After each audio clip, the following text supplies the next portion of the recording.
Alhamdulillahirrabbilalamin.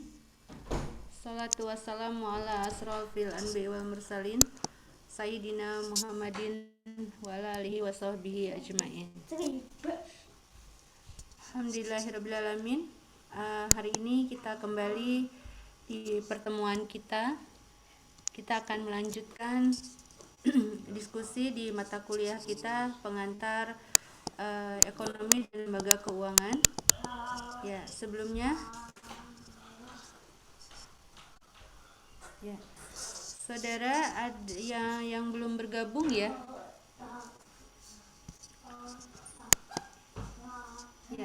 Yang belum bergabung mohon untuk segera diminta gabung.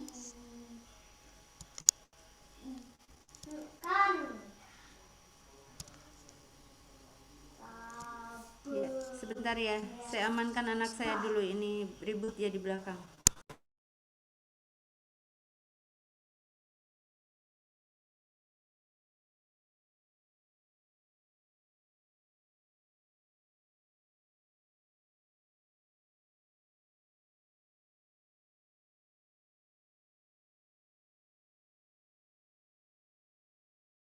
Mohon maaf nanti kalau ada agak terganggu. Ya, ada suara bocah ini. Bu, maaf, kita belum bisa absensi ya, Bu?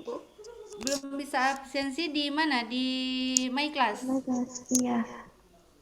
Oke, baik. Nanti saya cekkan dulu ya. Kita kuliah dulu saja. Nanti saudara presensi di akhir perkuliahan kita. Baik, Bu. Kita awali pertemuan pada hari ini dengan membaca basmalah. Bismillahirrahmanirrahim. Ya, alhamdulillahirrahmanirrahim.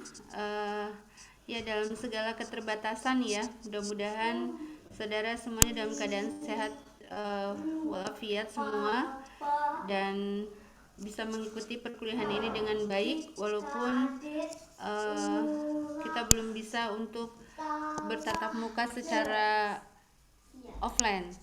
Ya, sebenarnya sudah bisa, tetapi ternyata ketika saya hadir tidak banyak yang datang ya. Ya sudah terpaksa kita lakukan melalui online terlebih dahulu. Ya, baik saudara-saudara yang saya hormati, hari ini kita akan lanjut untuk mata kuliah pengantar ekonomi dan lembaga keuangan syariah ini. Untuk hari ini sistemnya ceramah ya, nanti saya akan menjelaskan. Saya masih punya PR tentang jenis-jenis riba, lalu kemudian nanti akan saya lanjut ke akad-akad di lembaga keuangan selain bank syariah. Sebentar ya, sebentar, mohon maaf.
Ya, baik. Mohon maaf ya terganggu sedikit. Sudah saya amankan bocahnya. Hari ini saya punya PR untuk menjelaskan ke kelas A tentang kelas A ya ini ya, jenis-jenis riba. Nanti kita kemudian beralih ke mempelajari tentang akad-akad yang ada di lembaga keuangan selain bank ya. Nah, hari ini kita akan bahas tentang akad-akad di asuransi. Nah, setelah itu nanti saya di akhir eh, ceramah nanti di lahir saya menjelaskan materi. Ada tugas yang sifatnya memang perlu saudara jawab di dalam pertemuan ke depan ya, minggu depannya, nggak perlu pakai my class.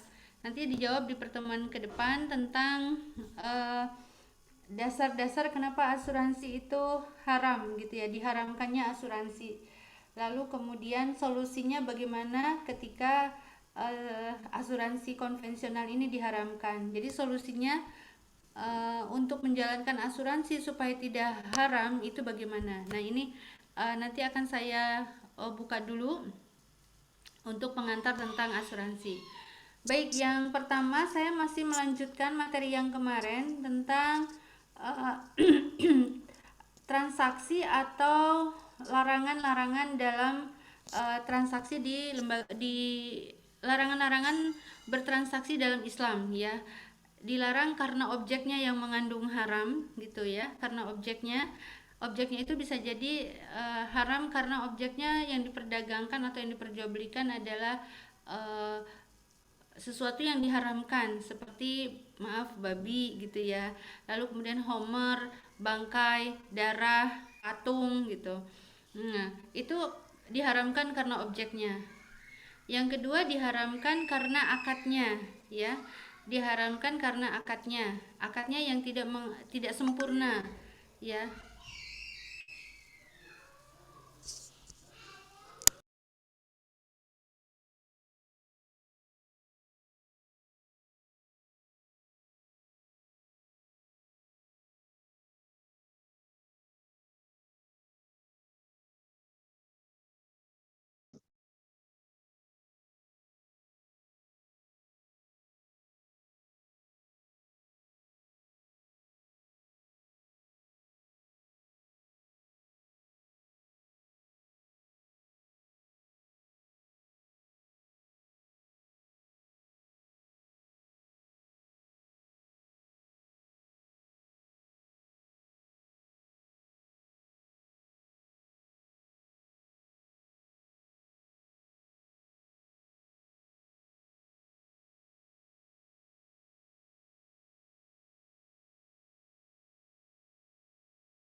Oke, baik. Eh, Tadi larangan-larangan transaksi di larangan-larangan bertransak di ekonomi Islam itu yang pertama karena objeknya, yang kedua karena akadnya ya, dan yang ketiga karena prosesnya ya. Kemarin sudah kita bahas. Lalu kemudian masing-masing larangan itu sudah saya jelaskan juga ke saudara. Sekarang saya akan menjelaskan tentang eh, larangan yang selain maisir, goror, tadlis, judi, kemudian bayi al-inah, riswah, gitu ya. Saya akan menjelaskan salah satu larangan adalah riba. Nah, riba sudah pernah kita jelaskan, hanya saja saya masih mau menambahkan tentang jenis-jenis riba. Ya, baik. Ini sepertinya internet saya tidak terlalu stabil. Jadi nanti saya mohon izin, saya juga tidak menyalakan videonya ya. Saya izin tidak menyalakan video. Nanti eh, saya hanya menyalakan suara saja. Ya.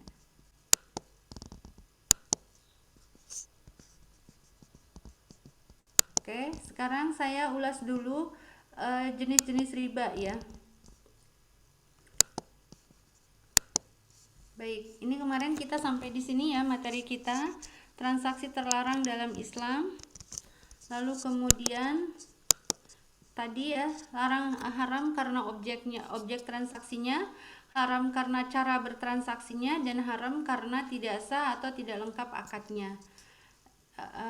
Haram karena objeknya bisa jadi karena terlarang karena betul objeknya yang ditransaksikan memang larangan dalam Islam, seperti homer, babi, bangkai, darah, patung dan sebagainya. Kemudian haram karena cara transaksinya. Kemarin mengandung tadlis, tagrir atau goror, ihtikar, bainajasi, riba, maisir dan riswah. Nah, kemarin sudah kita bahas apa itu tadlis, apa itu goror, apa itu ihtikar, apa itu bainajasi. Nah, kemudian maisir dan riswah. Nah, sekarang kita akan sedikit mengulas tentang riba. Pengertian riba sudah kita bahas dulu awal-awal pertemuan. Lalu kemudian larangan-larangan melakukan riba, dan hari ini akan saya bahas tentang jenis-jenis riba. Kemudian tidak sah lengkap atau tidak sah atau tidak lengkap akad dalam bertransaksinya ya. Bisa jadi karena tidak terpenuhi rukun dan syaratnya akad, dan tidak terjadi ta'aluk ya, atau tidak terjadi antarodimikum, atau tidak terjadi antara ridho dengan ridho sama ridho gitu ya. Baik, kita lanjut tentang jenis-jenis riba ya. Riba dibagi ke dalam dua jenis ya. Ada yang disebut dengan riba atas hutang piutang atau riba qard, atau disebut dengan riba jahiliyah. Ada juga riba karena jual beli ya, riba karena jual beli. Nah, saya dari yang riba karena utang piutang atau riba jahiliyah. Kalau riba karena jual beli itu ada dua, yaitu riba fadl dan riba nasiah atau riba duyun. Ya, riba jahiliyah ini terjadi karena transaksi jual beli. Karena transaksi utang piutang. Riba yang terjadi karena terjadinya utang piutang itu disebut dengan riba jahiliyah. Riba jahiliyah adalah riba yang meminta utang piutang yang meminta tambahan, gitu ya. Padahal para ulama sepakat bahwa kullu qadrin jaro manfaat fahuwa riba. Tidak boleh ada tambahan dari yang namanya transaksi kebaikan, ya, bahwa pinjaman itu adalah kebaikan. Maka ketika kita meminta tambahan berarti kebaikan digabung dengan bisnis atau mencari keuntungan, dan itu adalah riba. Ya, riba jahiliyah saya ulang adalah riba yang terjadi karena utang piutang. Jadi kelebihan yang diminta atas terjadinya utang piutang. Nah, hal ini melanggar kaidah kullu qadrin jaro manfaat fahuwa riba. Setiap pinjaman yang mengambil manfaat adalah riba.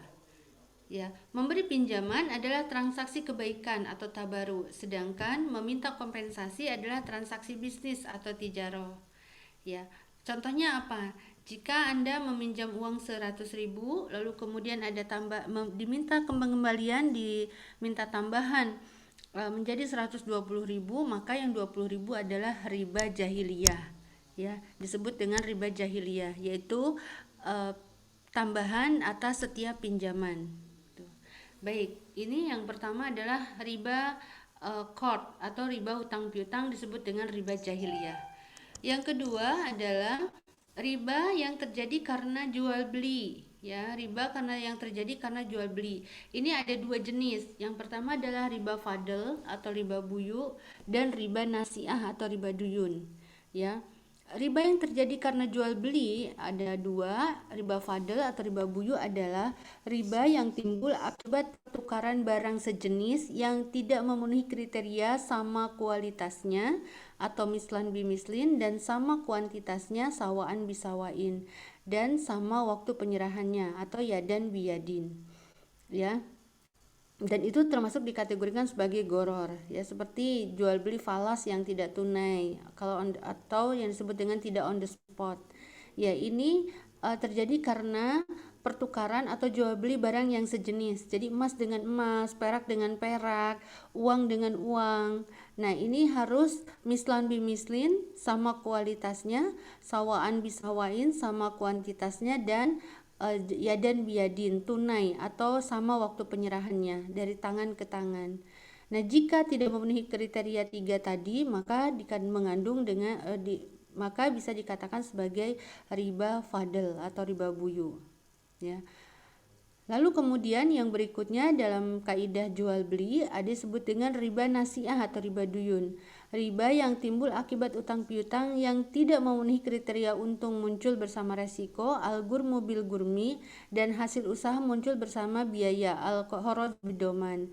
Jadi misalkan terjadinya penundaan gitu ya. Adanya penundaan waktu, kemudian diminta tambahan.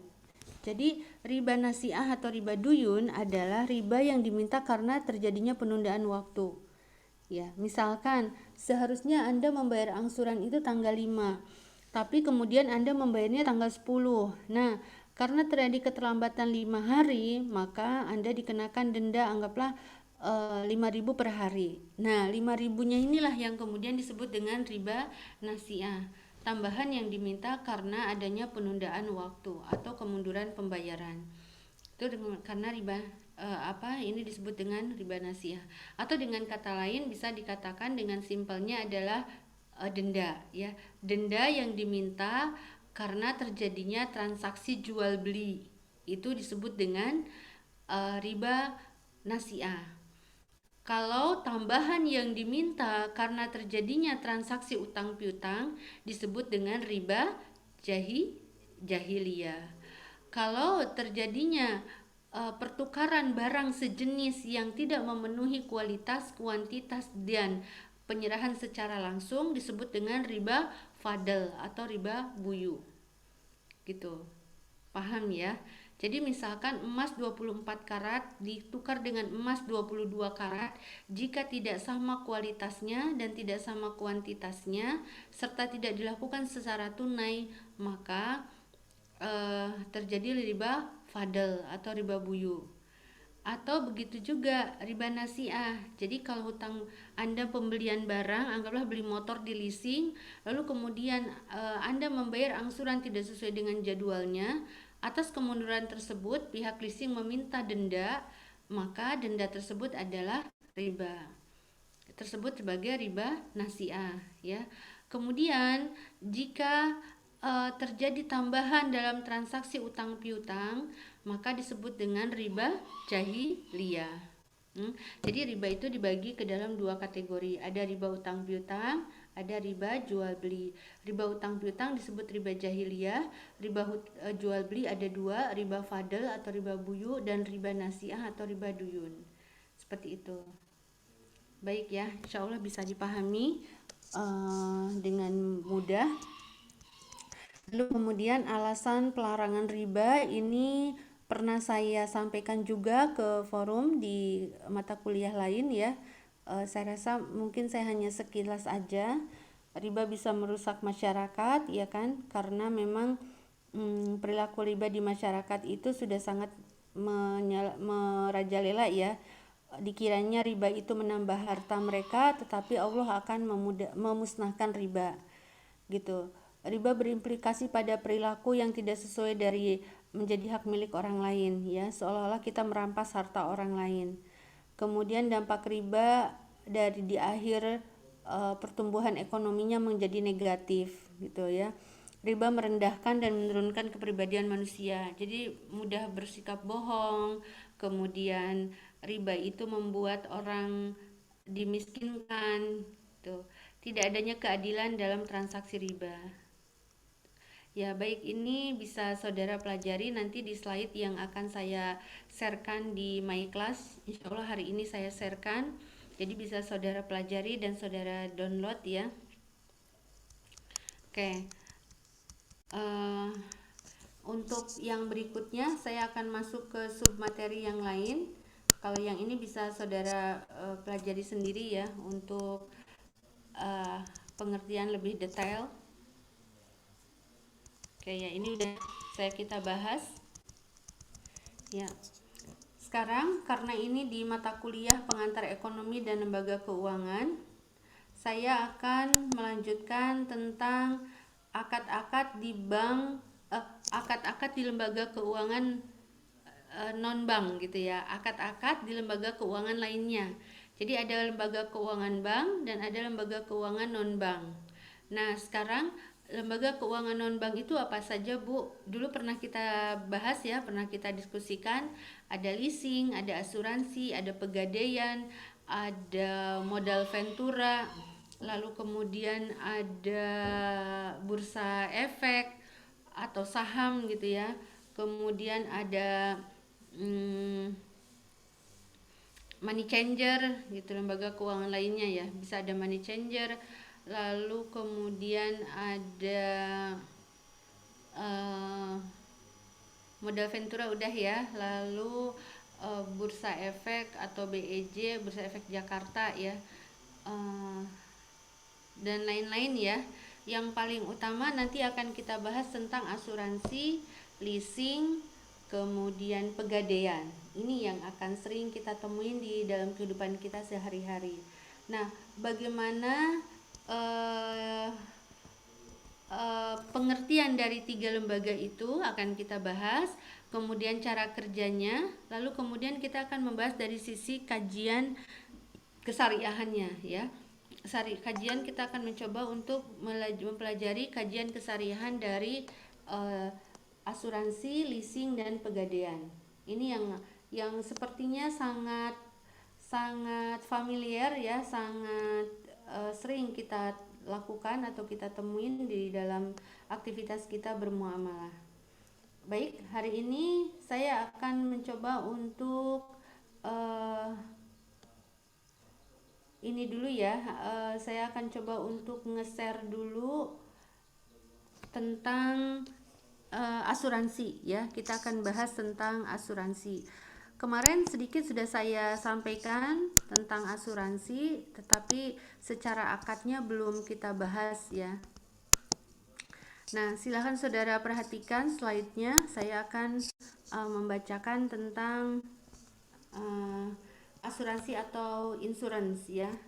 Mungkin saudara sudah sangat sering mendengar, atau saat ini di antara kalian semua ada yang sudah menjadi agen asuransi. Kita akan pelajari bersama ya tentang bagaimana Islam mengatur tentang asuransi ya. Baik ya, asuransi adalah gitu ya, perjanjian antara penanggung atau perusahaan asuransi dengan tertanggung untuk memberikan penggantian kepada tertanggung atas resiko kerugian yang tertera dalam perjanjian. Dengan tertanggung berkewajiban membayar premi kepada perusahaan asuransi. Ini pengertian dari asuransi ya. Asuransi adalah perjanjian antara penanggung atau perusahaan asuransi dengan tertanggung atau nasabah ya, uh, untuk memberikan penggantian kepada tertanggung atas risiko kerugian yang tertera dalam perjanjian, dengan tertanggung berkewajiban membayar premi kepada perusahaan asuransi. Ini pengertian dari asuransi. Lalu kemudian bagaimana sih Bu sejarah tentang asuransi konvensional? Nah, saya akan sedikit bercerita tentang sejarah dulu nih.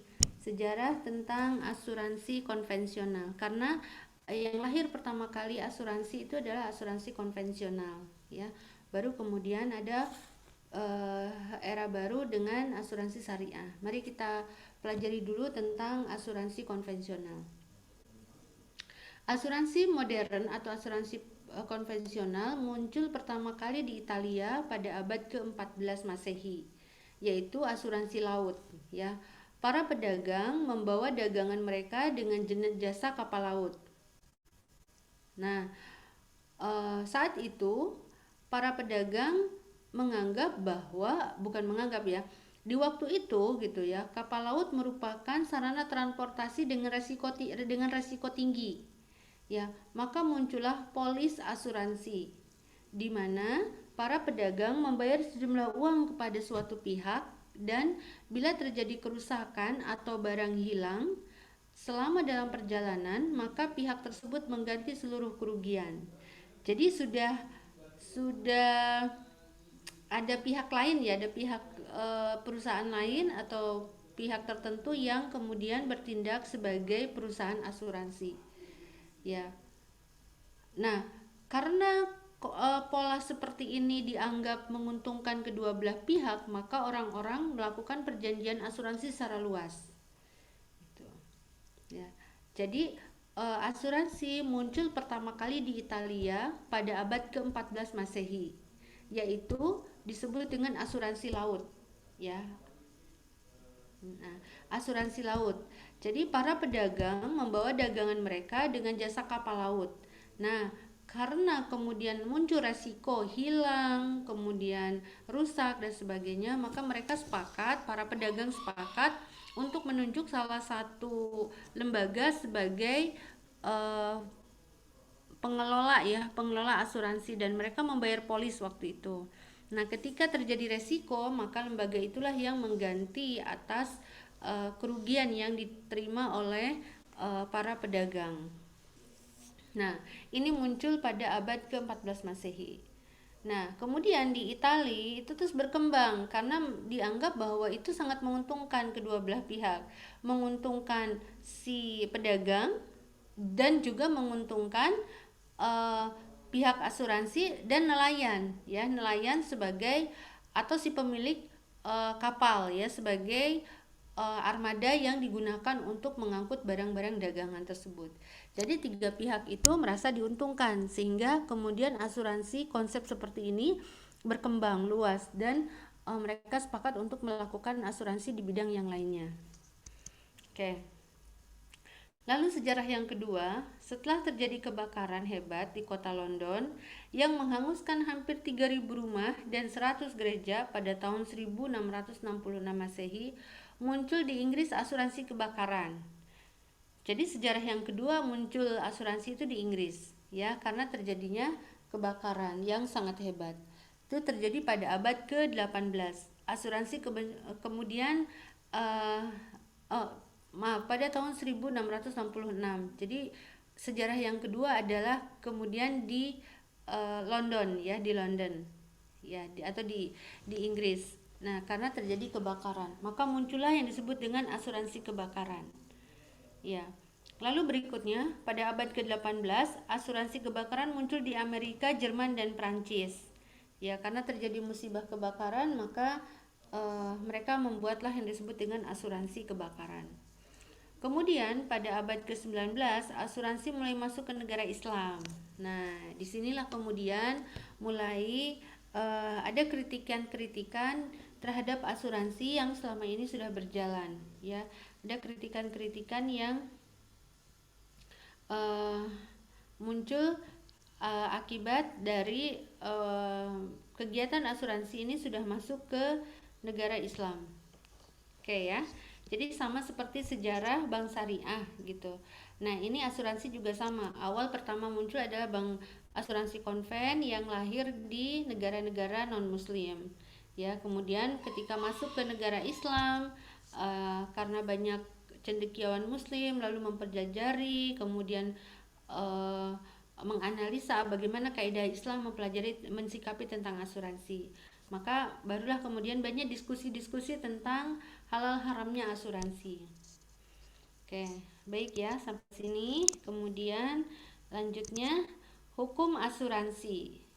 Nah, hukum asuransi ketika sudah masuk ke negara Islam, maka asuransi mulai dibahas di negara-negara Islam, ya.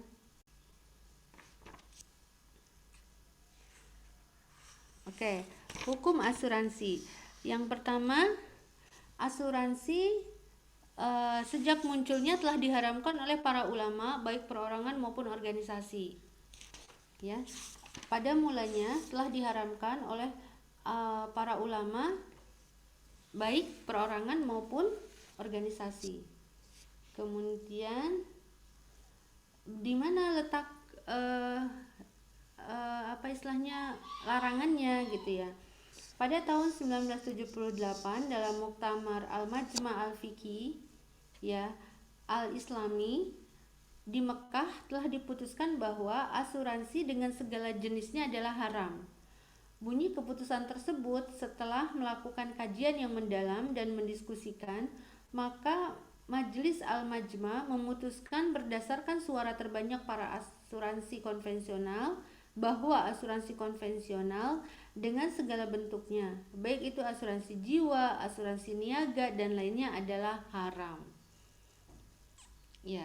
Jadi pada 1978, tahun 78 berarti sekitar 43 tahun yang lalu ya, karena ini bertepatan dengan kelahiran saya.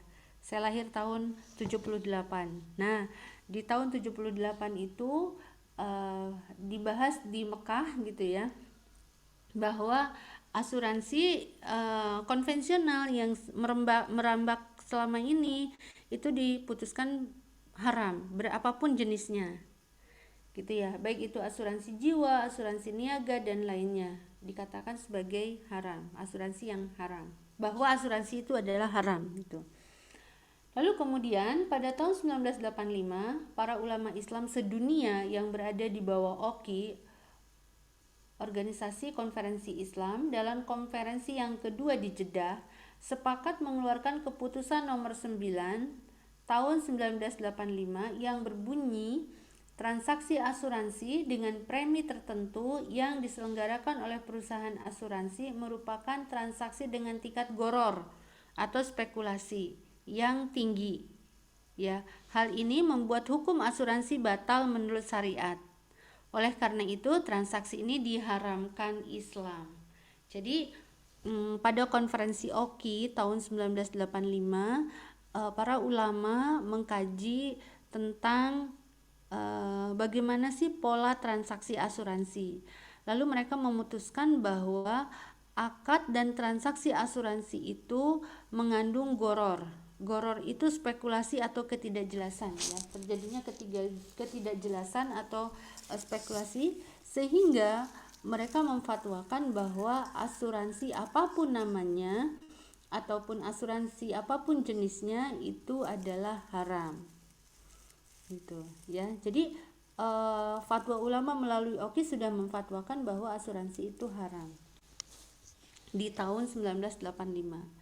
Lalu kemudian pada tahun 2006 ini lebih muda lagi ya, lebih ke arah mendekati ke tahun kita, AAOIV. Jadi AAOIV itu pernah saya sampaikan ya, bahwa AAOIV adalah organisasi Islam yang membawahi tentang atau yang memfatwakan tentang lembaga keuangan di tingkat dunia. Ini adanya di Bahrain ya. AAOIV juga menegaskan kembali haramnya asuransi yang berbunyi hukum asuransi konvensional menurut syariat adalah haram ya.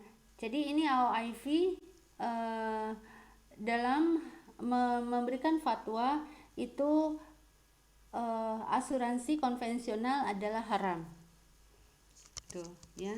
Asuransi konvensional adalah haram. Baik. Lalu mari kita akan bahas di mana sih letak keharamannya asuransi gitu. Di mana letak haramnya asuransi? Kok dari tadi baik pertama dari jumhur ulama gitu ya.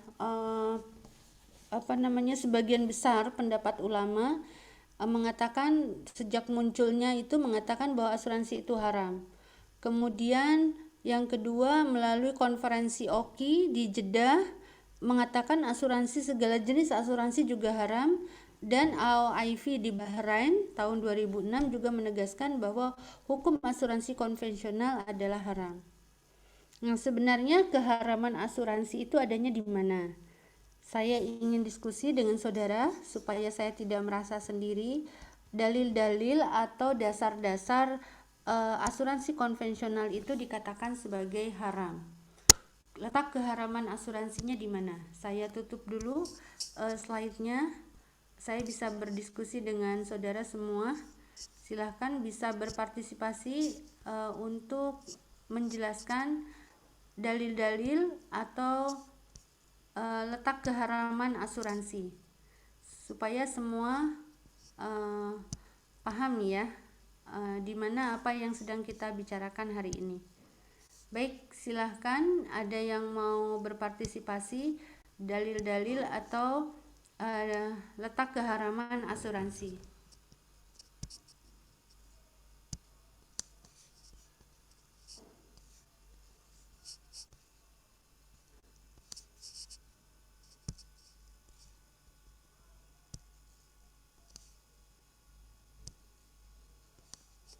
Silahkan, perlu saya panggil atau saudara atas inisiatif sendiri?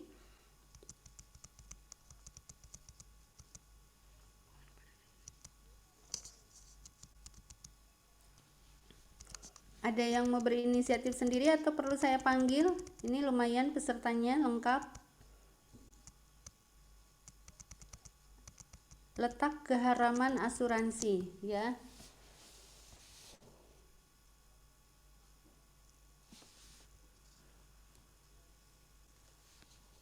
Silahkan, ada yang mau membahasnya?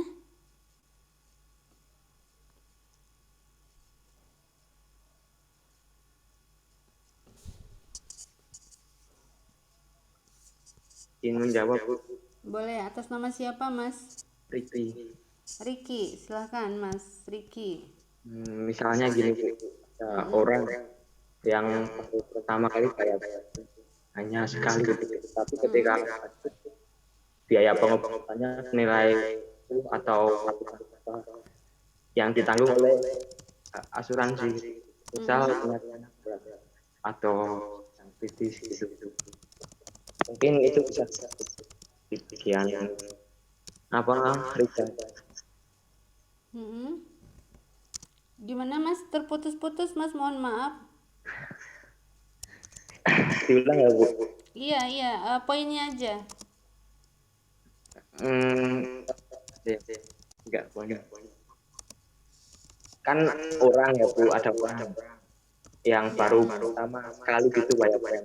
Tapi ketika sakit biaya pengobatannya itu senilai puluhan atau ratusan juta, kan ditanggung oleh asuransi. Terus? Kan baru pertama, tapi biaya yang ditanggung oleh asuransi itu banyak gitu, Bu. Gimana? Oke. Itu yang kemudian dikatakan haram gitu. Kurang tahu, Bu. Oh, kurang tahu. Oke, baik. Saya mau mencoba menjawab dulu. Ya, silahkan. Atas nama siapa Mas? Disebutkan namanya. Desa, Bu. Cesa. Ya, Bu. Ya, silahkan Mas Cesa. Jadi kalau menurut saya asuransi bisa dibilang haram karena di dalamnya ada unsur kayak itu. Jadi kan kayak apa ya? Kalau bisa mengklaim asuransi kan apa kita jadi kecelakaan gitu kan Bu, dapat uang itu kan kayak kayak apa namanya, kemungkinan yang sedikit kayak bisa dibilang kan kayak judi gitu kan Bu. Mm-mm. Nah, jadi di situ mungkin letak haramnya Bu. Hmm. Sama kan kita tidak tahu kapan terjadinya. Nah, di situ mungkin Bu. Menurut saya sih. Oke, baik. Menurut Mas Cesa, asuransi ini haram karena mengandung unsur judi, di mana musibah atau resiko yang akan dialami itu tidak tahu kapan terjadi gitu ya. Oke, Ya Bu. baik Mas Cesa. Mungkin ada pendapat lain yang mengatakan asuransi itu tidak haram Bu gitu. Asuransi itu tidak haram, malah justru baik untuk kita. Coba, mungkin ada yang mau berpendapat berbeda. Boleh, mumpung jadi mahasiswa, boleh berpendapat berbeda dan boleh untuk sharing apa yang ada dalam pikiran saudara.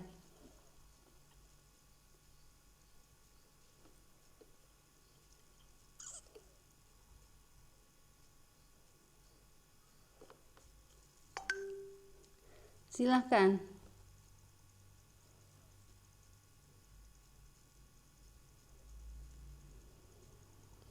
Silahkan, ada yang mau berpendapat lain?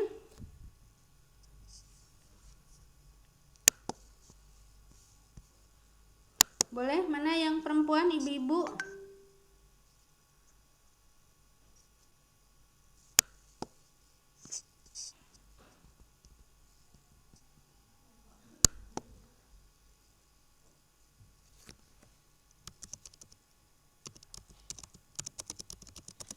Yang lain silahkan. Saya Bu, Ya boleh, silahkan sebut namanya ya. Mbak Mbak Titi Bu. Mbak Titi ya. Yang letak asuransi keharaman asuransi itu karena asuransi mengandung unsur riba, Mm-mm. asuransi mengandung unsur pemerasan karena pemegang polis. Apabila tidak bisa melanjutkan pembayaran preminya, maka akan hilang preminya yang sudah dibayarkan atau dikurangi. Sebab itu, asuransi dapat termasuk beli atau tukar uang yang tidak tunai. Oke. Oke, baik Mbak Titi. Baik ya. Lalu saya ingin berdiskusi dengan saudara. Mungkin ada yang memahami atau mungkin ada yang memiliki pendapat yang lain ya, yang berbeda. Saya justru ingin lihat ada nggak di antara kalian yang berpendapat asuransi ini justru menguntungkan Bu, ini bagus gitu. Boleh loh berbeda pendapat. Atau mungkin gini, awalnya saudara memahami bahwa asuransi ini menjadi sebuah solusi, menjadi sebuah pilihan yang baik untuk mengatasi sebuah resiko. Tapi kemudian seiring perjalanan waktu, diskusi dengan saya beberapa kali, lalu kemudian ada perubahan pandang atau perubahan cara berpikir. Oh iya ya, ternyata asuransi itu di sini tuh kekurangannya gitu. Boleh, mungkin silahkan. Karena mohon maaf ya, profesi menjadi seorang perencana keuangan nih, orang asuransi itu bilangnya bahwa apa ya, saya tidak terlalu paham. Petugas asuransi itu mengatakan bahwa mereka adalah sebagai perencana keuangan. Nah, bagi mereka perencana keuangan itu penting, bahwa hidup manusia itu perlu ada sebuah planning untuk menjamin resiko di kemudian hari. Nah, bahasa mereka begitu, supaya adanya keamanan dalam hidup, kemudian adanya jaminan di masa tua, adanya ketenangan dalam di masa depan. Nah, itu klaim-klaim yang dikatakan oleh para perencana-perencana keuangan. Nah, dan ini biasanya kalian nih lulus kuliah tuh banyak sekali peluang-peluang untuk masuk menjadi pegawai asuransi. Nah, saya ingin memberikan wacana ke saudara, pikiran saudara tuh bagaimana nih selama berinteraksi dengan saya bercerita tentang keharaman dari setiap produk-produk yang ada di lembaga keuangan syariah, baik itu bank maupun non bank. Mungkin ada nih yang mau berdiskusi, silahkan. Bu, kalau misalnya Mm-mm. asuransi yang setahu saya yang tidak diharamkan itu Mm-mm. karena asuransi memperbolehkan kita untuk memiliki asuransi sebagai suatu bentuk perlindungan terhadap resiko ekonomi yang Mm-mm. tidak dapat diprediksikan di masa depan nanti. Asuransi kan selama ini diperbolehkan selama produk asuransi tersebut dikelola dengan prinsip syariah. Jadi kita nggak perlu lagi untuk tidak memiliki asuransi dan lindungan diri terhadap diri sendiri maupun keluarga kayak gitu. Oke, berarti mm, apa namanya? Bahwa asuransi itu penting untuk menjaga perlindungan, untuk memberikan perlindungan diri, tetapi dengan konsep yang syariah, begitu ya? Iya, dengan prinsip syariah kayak gitu, Bu. Dengan prinsip syariah. Oke, nanti kita akan membedah bagaimana cara kerja asuransi yang sesuai dengan syariah, ya. Atau kita membedah dulu bagaimana sih asuransi yang sekarang ini terjadi, gitu ya. Bagaimana akad asuransi yang sekarang ini terjadi? Apakah sudah sesuai dengan syariah atau belum? Nah, itu untuk menjawab pertanyaan. Maaf tadi Mbak siapa belum saya catat. Mbak Titi lagi, Bu, tadi. Oh iya, oke. Untuk menjawab apa yang disampaikan oleh Mbak Titi, bahwa asuransi itu tetap penting, tetapi menggunakan akad yang syariah. Sama seperti lembaga keuangan, bank itu penting, tetapi bagaimana dilakukan dengan bank syariah? Nah, pertanyaannya, bank syariah yang seperti apa yang terbebas dari hukum riba? Ya, bank syariah yang bagaimana yang tidak mengandung riba, kan gitu. Sekarang pertanyaannya, asuransi itu penting, tapi bagaimana caranya asuransi syariah ini memberikan solusi terhadap kepentingan atau keinginan dari masyarakat, gitu ya. Baik, mungkin ada yang mau diskusikan lagi yang lain?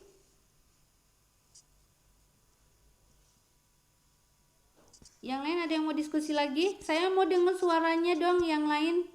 Kayaknya mbak yang dan mas yang tadi agak sedikit sudah populer ya. Populer di telinga saya maksudnya. Silahkan dari yang lain mungkin ada yang mau mensaringkan supaya hidup suasananya walaupun saya tidak bisa melihat wajah-wajah saudara semua.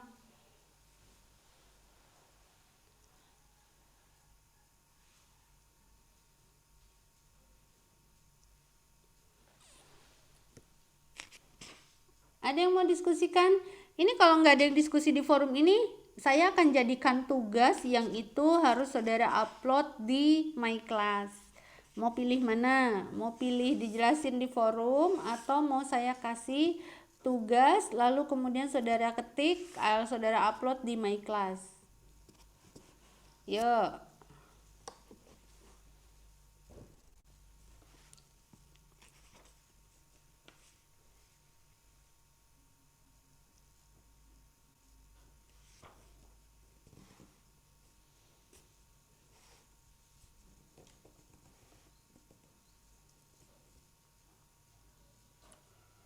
Nggak ada? Aduh si ibu banyak pertanyaan ya, nanyain terus. Iya, karena saya lebih suka sebenarnya diskusi. Karena ini sebenarnya materi yang sangat umum ya, materi dalam kehidupan kita sehari-hari. Artinya bukan sebuah materi yang kayak misalnya hitung-hitungan gitu. Mungkin saudara nggak pernah mendapatkan ilmu tentang hitung-hitungan sehingga ini sifatnya satu arah dari dosen ke mahasiswanya. Kalau ini kan sesuatu yang umum ya, dan ini pengetahuan umum yang mestinya saudara mungkin dapat di kajian, saudara mungkin membaca di buku, atau mungkin saudara pernah menjadi agen asuransi, atau mungkin keluarga atau saudara atau keluarga ada yang menjadi agen atau bahkan menjadi korban asuransi.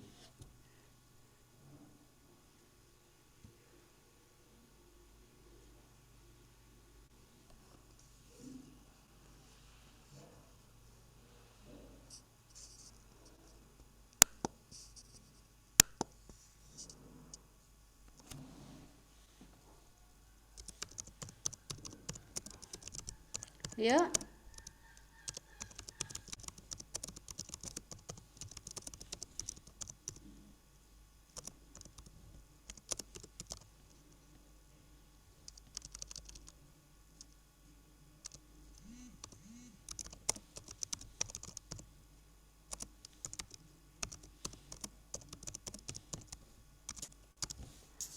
Gak ada yang jawab lagi? Oke, kalau gitu nanti di akhir perkuliahan saya kasih tugas ya. Ya, mohon dimaafkan.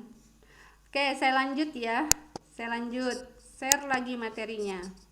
Silakan saudara simak. Nanti setelah saya nge-share ini, saya akan ngasih tugas nih kepada saudara.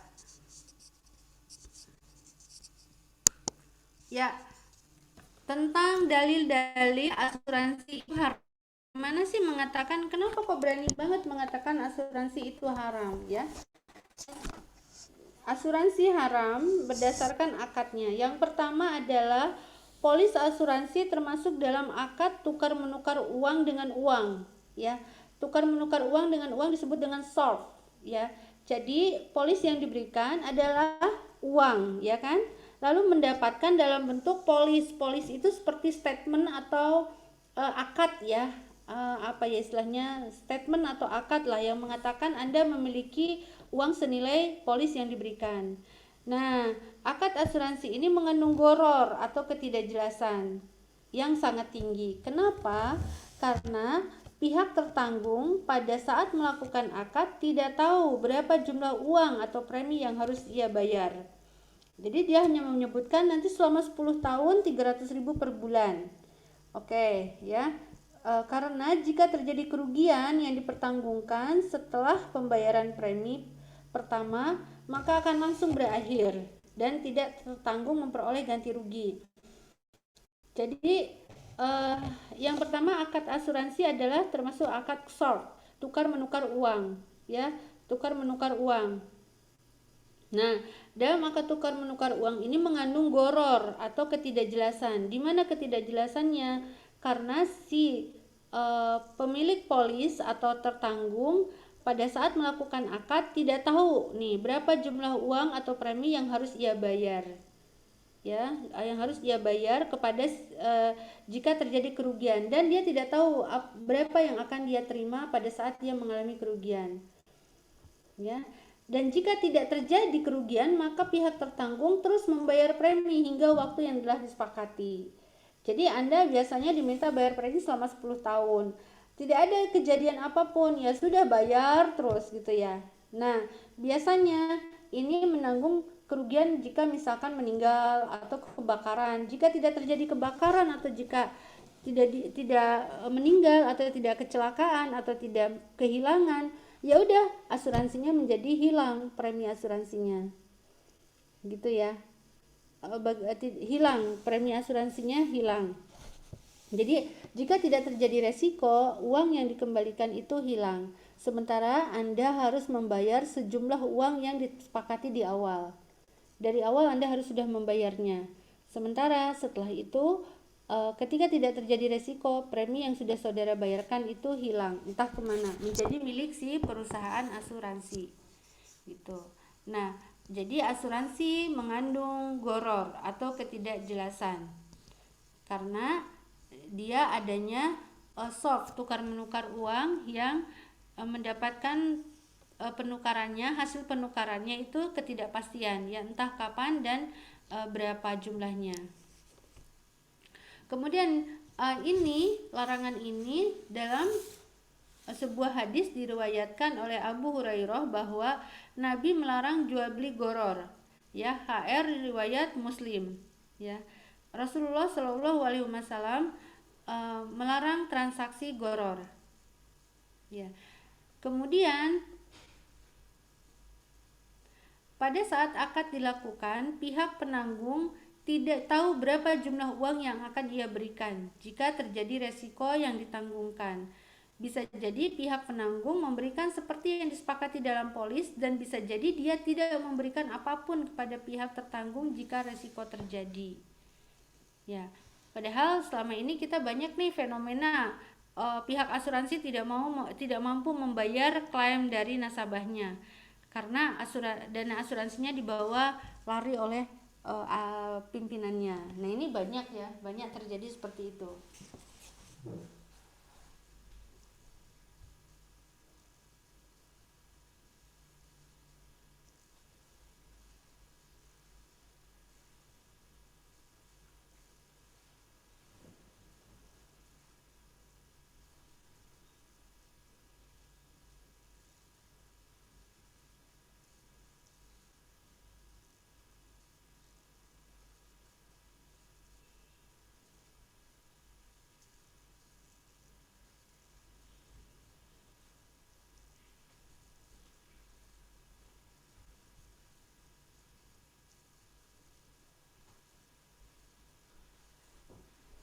Oke, baik.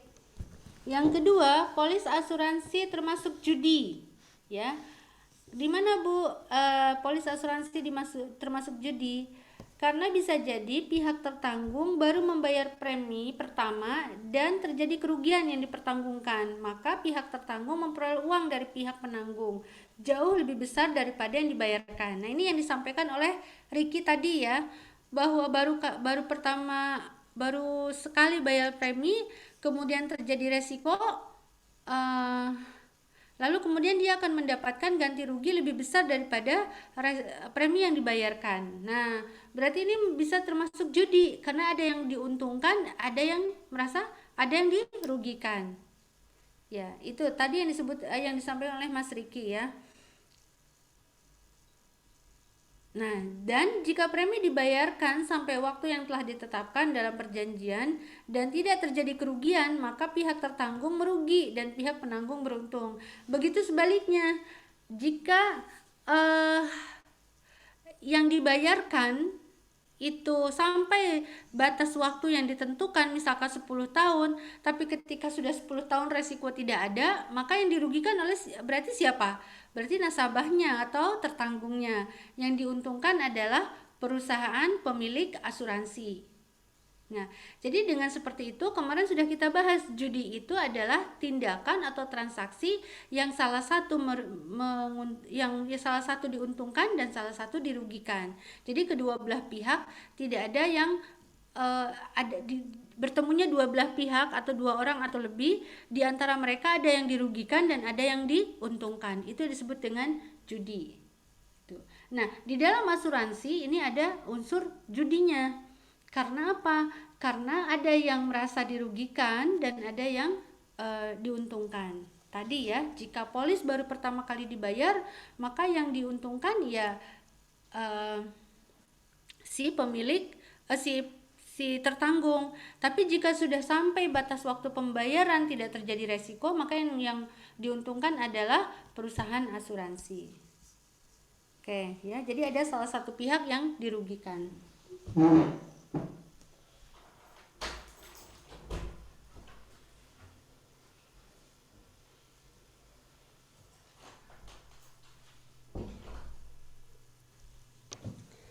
Next, ya, ini sesuai dengan inilah hakikat judi ya. Jika satu pihak beruntung, maka pihak lain merugi. Allah telah mengharamkan perjudian dalam firman-Nya dalam Quran surat Al-Maidah ayat 90. Hai orang-orang yang beriman, sesungguhnya arak, judi, berhala dan mengundi nasib adalah perbuatan keji, termasuk perbuatan setan. Maka jauhilah perbuatan-perbuatan itu agar kamu mendapat keberuntungan. Nah, ini ya, larangan atau dalil yang mengharamkan tentang asuransi. Lalu kemudian yang ketiga, polis asuransi adalah akad tukar menukar uang dengan uang, ya. Polis asuransi adalah akad tukar menukar uang dengan uang atau soft. Karena pada saat tertanggung menerima uang ganti rugi, berarti ia memberikan uang dalam bentuk premi dan menerima uang dalam bentuk ganti rugi. Dalam akad tukar menukar uang dengan uang, bila uangnya sejenis, disyaratkan harus sama nominalnya dan harus searah. Dan harus serah terimanya tunai pada saat itu juga. Jika tidak terpenuhi salah satunya persyaratan tersebut, maka akad tukar menukar uang dengan uang ini adalah riba bayi, riba jual beli tadi ya. Tadi udah kita sebutkan ya bahwa salah satu riba jual beli adalah riba terhadap pertukaran barang yang sejenis. Ya. Kemudian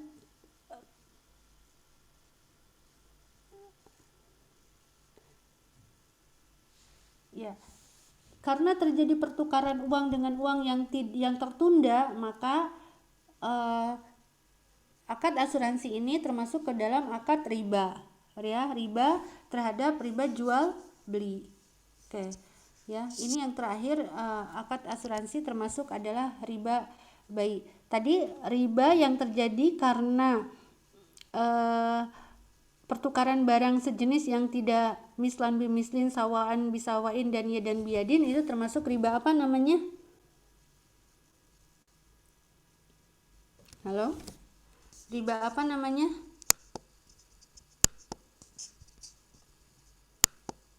Ada yang masih hafal atau sudah melupakannya? Riba apa tadi?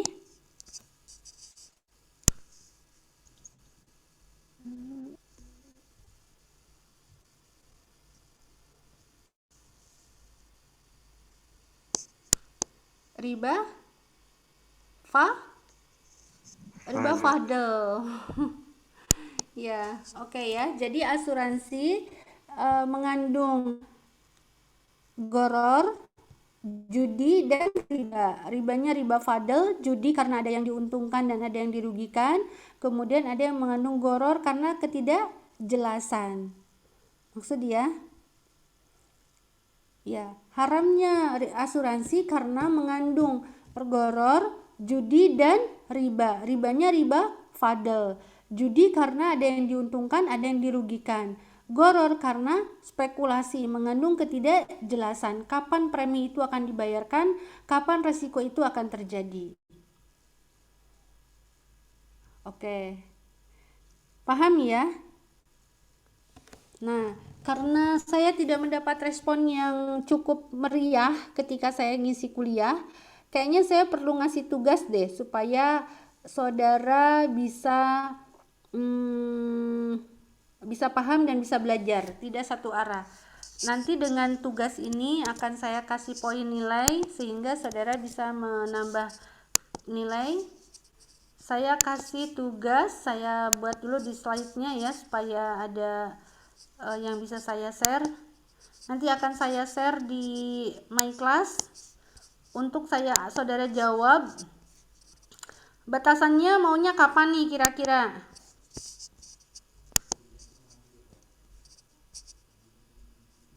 Mau nanya nanti tugasnya dikirim via my class atau gimana, Dikirim Bu? lewat my class ya.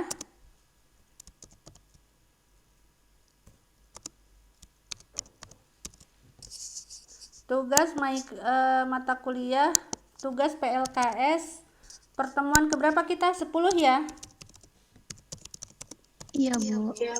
Oke, pertemuan ke-10 ini saya sekalian tugasnya saya ketik aja. Saya ingin meminta saudara untuk bagaimana Islam memberikan solusi terhadap asuransi. Bagaimana solusi asuransi syariah, atau bagaimana akad-akad asuransi syariah, atau bagaimana solusi asuransi syariah ya, paham ya? Jadi bagaimana sih akad-akad asuransi syariah itu gitu ya, bagaimana solusi asuransi syariah. Nah, silahkan, tadi kan saudara udah paham tuh apa yang saya sampaikan, bahwa asuransi konvensional itu mengandung 3 larangan dalam bertransaksi, mengandung goror, mengandung riba, dan mengandung judi. Lalu saya ingin bertanya, bagaimana solusinya supaya tidak mengandung goror, riba, dan judi? Ya, bagaimana solusi asuransi syariah? Silahkan saudara jawab. Saya kasih waktu kapan nih biar saya setting my class-nya? Kira-kira saudara mau saya kasih batasan waktu kapan? Seminggu, Bu. Lama sekali seminggu, kalau saya mah tidur dulu, saya ngapain dulu, pulang kampung dulu. Kan puasa, Bu. Puasa justru perbanyaklah saudara beribadah. Nah, ini dia tugasnya, bagaimana solusi asuransi syariah. Bagaimana solusi asuransi dalam syariah atau asuransi syariah ya enaknya ya. Bagaimana solusi asuransi syariah? Udah cukup dipahami ya? Iya, Bu. Kemudian batasannya kapan nih biar enak nulisnya di sini, saudara bisa lihat. Maksimal Jumat malam gimana, Bu? gitu, Jumat malam. Di-upload melalui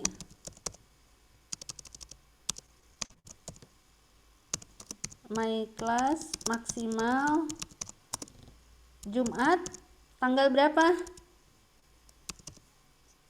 Jumat itu tanggal berapa? Ini tanggal 20. Tanggal 23, Bu. Buat gagal, Bu. Oke, 23 Bu. April ya. Nanti saya takut salah. 2021 jam. Jam berapa? 11.59 PM, Bu. Malam aja, Bu. Oke. Tapi ini nguploadnya jangan asal ngupload ya. Maksudnya nyari datanya saudara, banyak loh solusi asuransi tuh, harus pakai akad ini, pakai akad itu gitu ya. Jangan cuman asal ngomong doang tuh. Dipikirkan dulu ya, di browsing-browsing dulu Baik, supaya Bu. saudara paham nih. Nanti udah lulus ternyata saudara jadi agen asuransi. Paham belum nih? Oke ya. Bagaimana solusi asuransi syariah? Upload melalui My Class maksimal Jumat 23 April 2021 jam 23.59 PM. Saya save filenya menjadi tugas pengantar lembaga keuangan syariah. Sebentar, saya save dulu. Ini tugas pertemuan 10.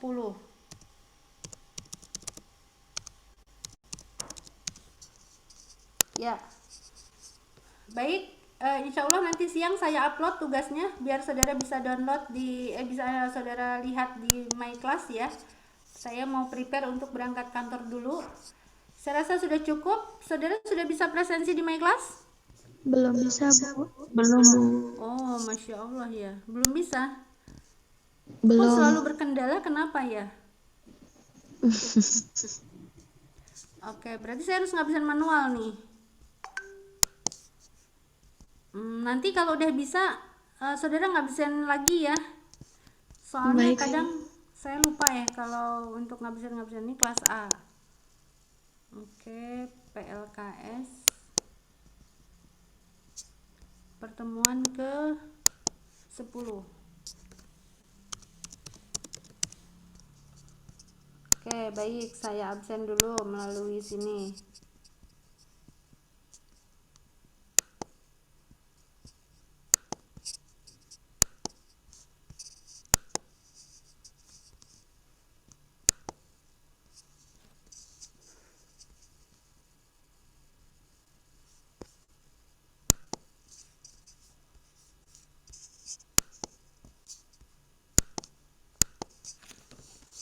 Oke.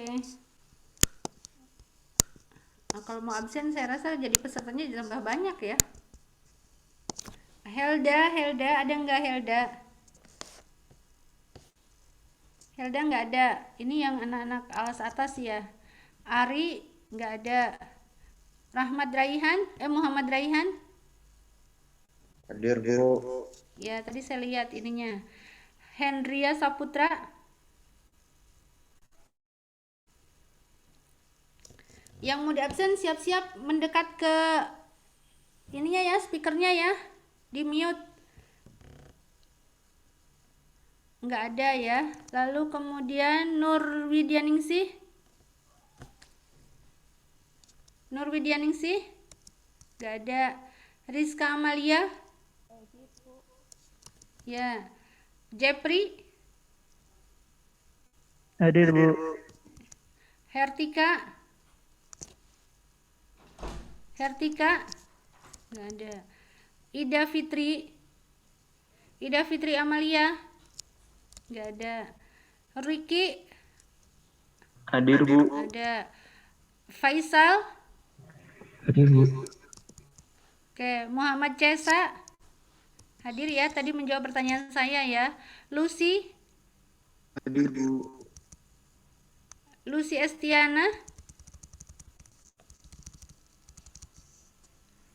Titi Retno hadir. Melani Bu. Melani Hardono hadir ya. Ernawati. Hadir, Bu. Ya, Malvin. Nggak ada. Nisrina. Hadir, Bu. Ismi.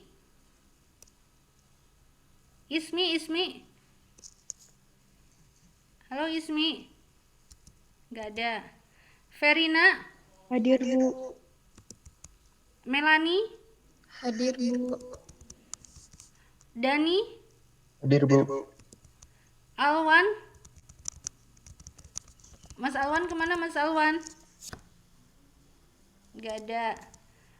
Rizka, Hadir, Bu. Intan, Intan,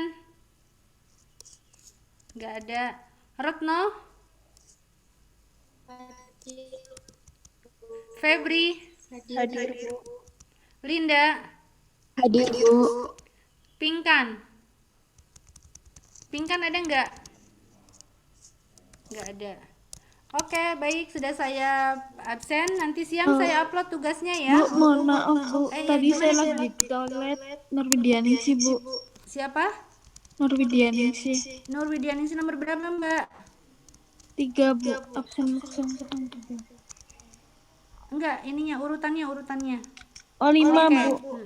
Ya udah, oke ya. Bu, Makasih Bu. maaf. Siapa? Lucy.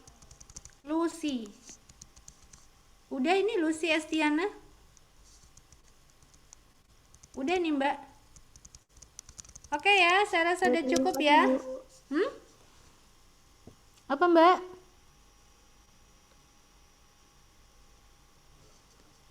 Baik, saya rasa sudah cukup pertemuan kita. Kita akhiri dengan doa kafaratul majelis dan hamdalah. Alhamdulillahirrabbilalamin. Subhanaka Allahumma wa bihamdika asyhadu an la ilaha illa anta astaghfiruka wa atubu ilaih. Assalamualaikum warahmatullahi wabarakatuh. Waalaikumsalam. Makasih Bu. Ibu. Ya, saya izin